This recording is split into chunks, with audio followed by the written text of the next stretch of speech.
सरलता, आपका जीवन सरल होना चाहिए। छल कपट द्वंद्व, मुख में कुछ और हृदय में कुछ और आचरण में कुछ और, यह दुष्ट पुरुष का लक्षण है। उपासक का शिष्य का लक्षण नहीं है। दुष्टता का त्याग करो। हृदय में कुछ और चल रहा है, वाणी से कुछ और बोल रहे हो, आचरण में कुछ और है, यह दुष्ट पुरुष का लक्षण है। साधु पुरुष का जो वाणी में वही, हृदय में वही, आचरण में है, तीनों की मिलान है, वही साधु है, वही उपासक है, वही भक्त है जिसकी तीनों एक हो। वाणी से जो बोला वही हृदय में है, जो हृदय में वही आचरण में है। यहां वाणी से कुछ बोल रहे, हृदय में कुछ चल रहा है, आचरण कुछ और बता रहे, ये ठीक नहीं। सरलता का तात्पर्य है मन वचन और कर्म, ये तीनों एक होने चाहिए। अहिंसा, वाणी से शरीर से किसी को भी कष्ट ना पहुंचे, ऐसी अंदर धारणा रखो। वो अपने संकल्प विकल्प करके कष्ट भोगे, उसकी बात, हमारे द्वारा किसी को कष्ट ना पहुंचे, ये हमारी धारणा हो। सर्दी गर्मी सुख दुख आदि द्वंद्व हर्ष विषाद आदि जो है, इनको सहना सीखो। भगवान भी आदेश करते हैं, मात्रा स्पर्शास्तु कौन्ते शीतोष्ण सुख दुखदा आगमा पायनो अनित्यास्तास्तितिक्षस्व भारत। जो इनको सह जाता है वही परम पदवी को प्राप्त होता है। थोड़ी सी गर्मी आहा, थोड़ी सी सर्दी आहा, पूरे जीवन गर्मी। पैर की त्वचा ऐसी हो गई थी कि बंबूल का कांटा टूट जाता था, घुसता नहीं था। जीवन में कभी पादुका ही नहीं, तो चमड़ी इतनी मोटी हो गई थी पैरों की। सर्दी गर्मी जैसा आप इसको, आप देखो यहां आप कौन सा स्वेटर पहनते हैं, जीवन में कभी नहीं।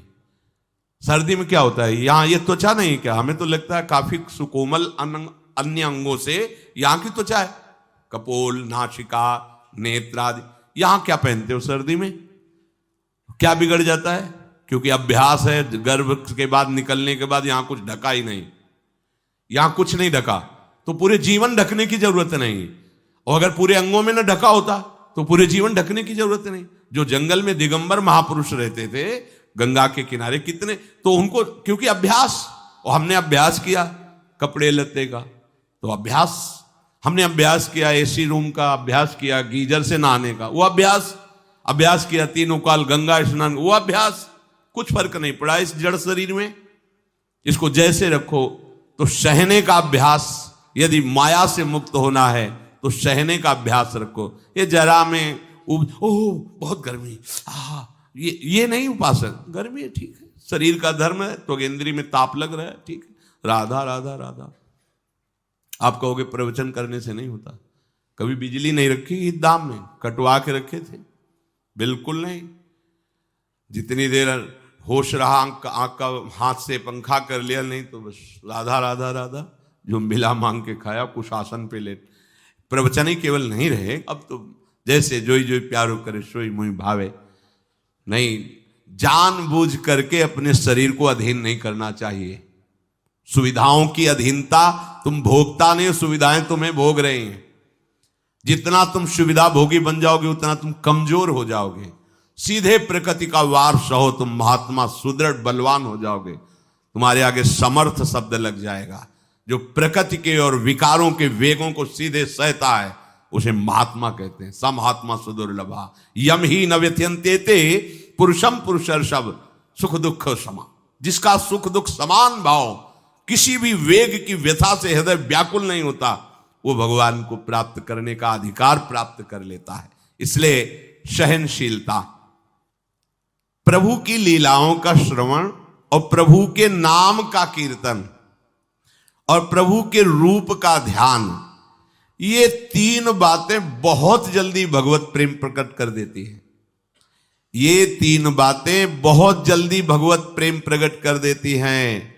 प्रभु के अवतार लीला चरित्रों का खूब गायन करे, खूब श्रवण करे। भगवान की अवतार लीलाएं भी हैं और प्रभु की प्रेममय निकुंज लीलाएं भी हैं। तो अगर आपका निकुंज लीला में प्रवेश नहीं है तो प्रथम सुने भागवत, भक्त मुख भगवद वाणी। भगवान के अवतारों का, भगवान की अवतार लीलाओं का श्रीमद् भागवत में खूब बढ़िया वर्णन है।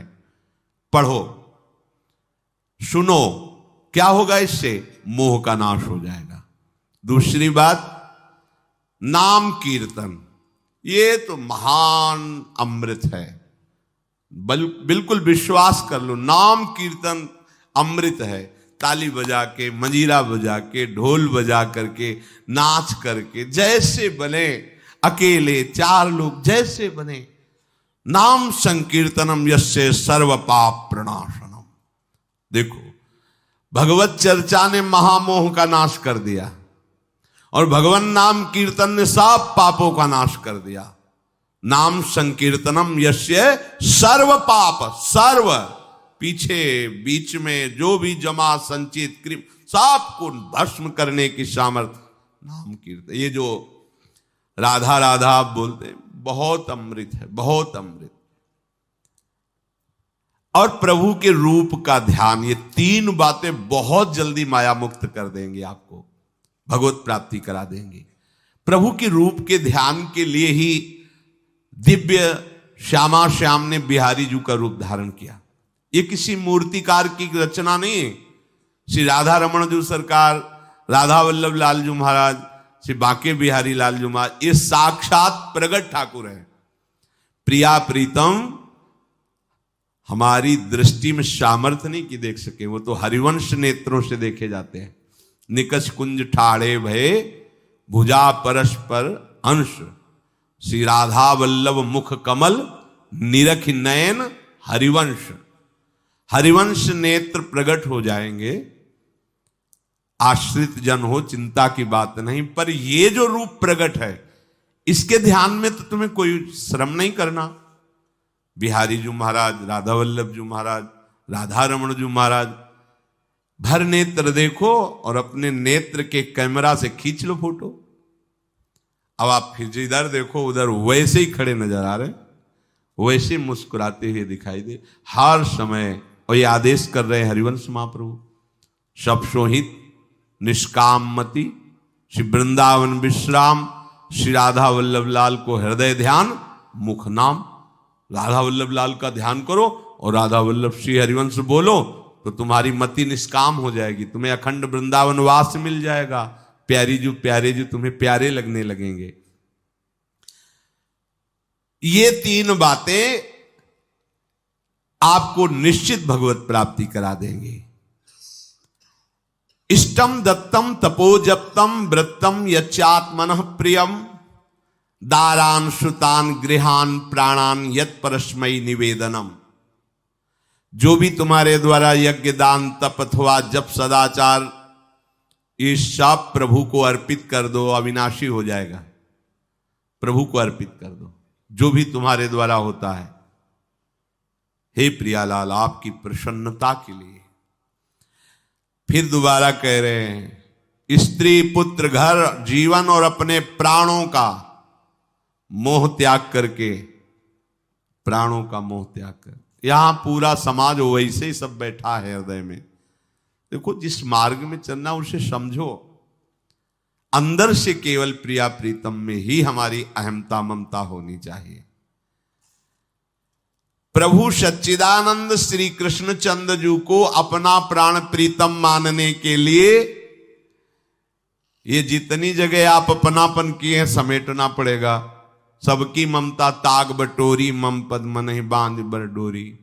लाडली लाल के लाडले तो कोई बिरले दिखाई देते हैं, प्रिया प्रीतम के जन तो कोई बिरले दिखाई देते हैं। नहीं धन बल, परिवार बल, बुद्धि बल, वही घसर करके चले जाते हैं। अरे यहां तप बल भी काम नहीं करता, और बल तो जाने दो।